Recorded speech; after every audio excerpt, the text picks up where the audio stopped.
নমস্কার বন্ধুরা, কল্পনার রসনাঘরে সবাইকে স্বাগত। যে কোনো উপোসের দিনে কিংবা সকালের জলখাবারে সাবুর পরোটা খুব সহজেই কিভাবে বানাবে সেই রেসিপি তোমাদের সাথে শেয়ার করব। সাবুর পরোটা বানানোর জন্য 1 কাপ মোটা দানার সাবু নিয়েছি। সাবুর পরোটা বানাতে গেলে কিন্তু মোটা দানার সাবুই দরকার, ছোট দানার সাবুতে ভালো হবে না। 2-3 বার জল পাল্টে পাল্টে সাবুটা ভালো করে ধুয়ে নিয়েছি। তারপরে 1/2 কাপ জলে আমি 2 ঘন্টা ভিজিয়ে রাখবো। সাবুতে এমনভাবে জল দিতে হবে যাতে সাবু ভিজে যাওয়ার পর শুকনো শুকনো হয়ে যায়, কারণ খুব বেশি জল দিয়ে সাবু ভেজালে কিন্তু সাবুটা বেশি গলে যাবে। আমি যে পরিমাণ জল দিয়েছিলাম তাতে সাবুটা ঠিকঠাকভাবে ভিজেছে।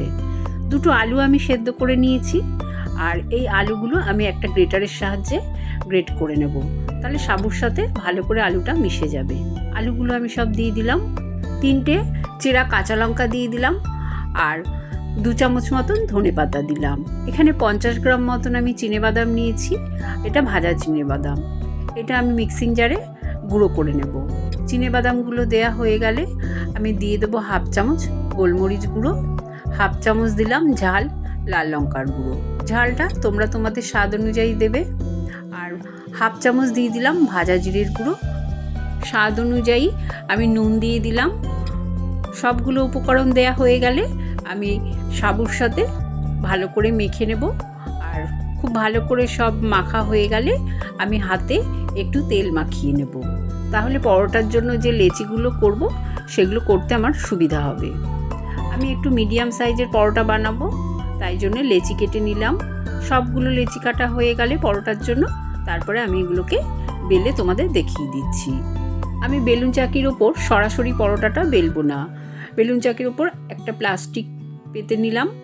এই প্লাস্টিকের ওপর সামান্য তেল দিয়ে দিলাম। তেল দিয়ে ভালো করে মাখিয়ে নিলাম, তাহলে আমার পরোটা বেলতে সুবিধা হবে। তোমরা চাইলে কিন্তু এতে ঘিও মাখাতে পারো।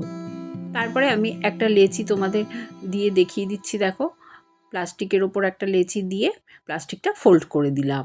তারপরে হাতের সাহায্যে খুব আলতোভাবে চেপে চেপে পরোটার শেপে দিয়ে নেব।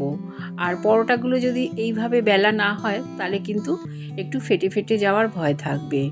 যেহেতু এখানে আলু আর সাবু দুটোই দেওয়া আছে, সেই জন্য বেলনি দিয়ে সরাসরি বেলা যাবে না। এই প্লাস্টিকের ওপর তারপরে যদি বেলো তাহলে সুবিধা হবে। আমার একটা পরোটা বেলা হয়ে গেছে। এইভাবে আমি সবগুলো পরোটাই বেলে নেব। গ্যাস অন করে আমি ফ্রাইং প্যান বসিয়ে দিলাম। ফ্রাইং প্যানের ওপর সাদা তেল দিয়ে দিলাম। তেল ব্রাশ করে দিলাম ভালো করে। তারপরে একটা পরোটা এর ওপর দিয়ে দিলাম। আর তেল ব্রাশ করে তারপরেই কিন্তু পরোটা দেবে, নাহলে কিন্তু ফ্রাইং প্যানে লেগে যাবে। আমি মিডিয়াম ফ্লেমে পরোটাগুলোকে ভেজে নেব। হাই ফ্লেমে কখনোই কিন্তু পরোটা ভাজবে না, তাহলে ভেতর থেকে সাবু কাঁচা থেকে যাবে। তাই জন্য মিডিয়াম ফ্লেমে একদিক হয়ে গেলে খুব আলতো করে উল্টে দিয়ে অপর পিঠটাও লাল লাল করে এইভাবে ভেজে নিতে হবে। আমার একটা পরোটা ভাজা হয়ে গেছে, দেখো। এইভাবে তোমাদের আমি আরেকটা পরোটা ভেজে দেখিয়ে দিচ্ছি। এই পরোটা খেতে কিন্তু খুবই সুস্বাদু হয়। আর এই রেসিপিটা যদি তোমাদের ভালো লাগে, আমার চ্যানেলটাকে অবশ্যই লাইক করো, শেয়ার করো, আর কমেন্ট করে কিন্তু জানাবে কেমন লাগলো। আর যারা নতুন বন্ধু তারা অবশ্যই আমার চ্যানেলটাকে সাবস্ক্রাইব করো।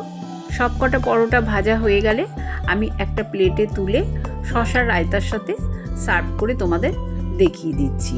তবে সাবুর পরোটা কিন্তু শুধু শুধু খেতেও ভালো লাগে। সুস্থ থেকো, ভালো থেকো। ধন্যবাদ।